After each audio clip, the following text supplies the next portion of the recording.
Edward, James and Iris. Lady went straight to Tidmouth to find Edward in the sidings next to the mainline sheds. He was just shunting away the mail trucks from his last train of the day when Lady rolled up alongside him. "Edward, I need your help, please." "Of course," said Edward. "What's the matter?" Lady then told him about her finding the half-engine in Balladrin and the true story of Iris. "But she refuses to leave, or meet with the Fat Controller." Edward looked over at the sheds to make sure the other engines were asleep. Then he thought for a moment. "I see. Tell you what, I'm taking the workmen there tomorrow morning. I'll talk to her. Until then, we'll keep this between us." Emily and Edward agreed and went back to their sheds. But what they didn't know was that James was awake in his shed and he heard everything. He felt very guilty. The next morning, Edward took the workers to Balladrin Yard. After that, he rolled carefully down the tracks to find Iris. "Who are you?" she asked in a shy voice. "I'm a friend of Lady's. Don't worry, she only told me about you. I just wanted to talk." "You're just here to tease me," said Iris. "Do I look like the kind of engine that would do that?" "I just wanted to meet the engine that used to work on my branch line." And Edward explained what happened to the Wellsworth and Sudbury Railway. "What happened to Billy? And to Charlie?" she asked. "Scrapped," replied Edward. "Just like most of the engines before the NWR. Only you and Lady have survived." Iris looked down at her buffers. I don't know why I'm sad. Those two teased me all the time."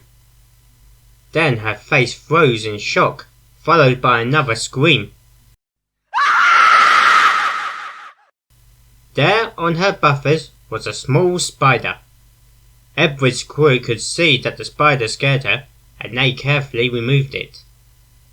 "Is that why you screamed? Are you scared of spiders?" asked Edward. "Don't laugh," Iris said. "I just find them creepy, especially when the sheet was over me and they climbed inside and onto my face." "I won't laugh.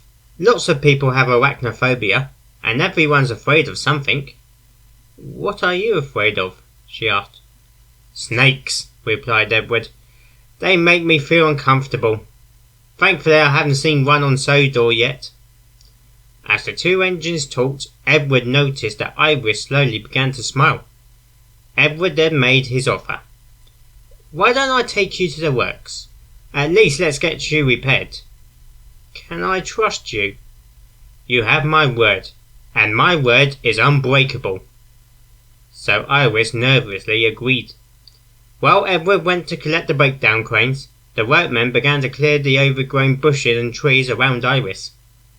When Edward returned, the cranes lifted Iris onto a flatbed truck, and Edward took her to the works at Craven's Gate. At the works, Edward was surprised. There, waiting for them, was James, the red engine.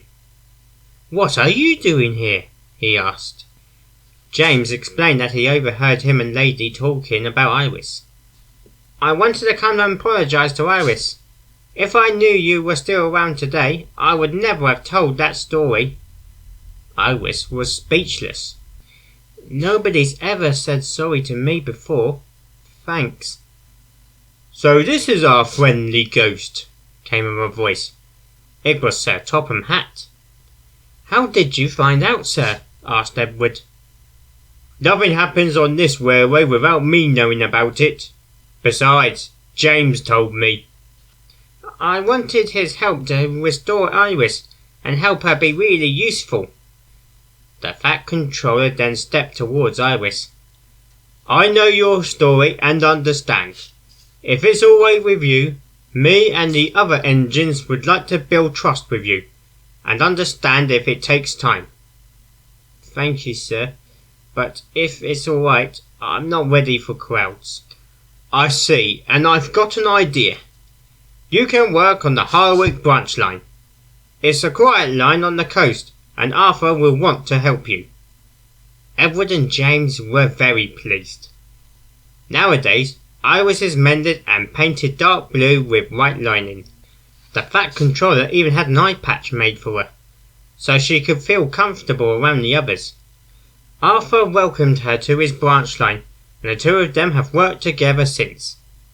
Iris and Lady also became good friends, and as for the other engines, they decided to never tell the half-engine legend again.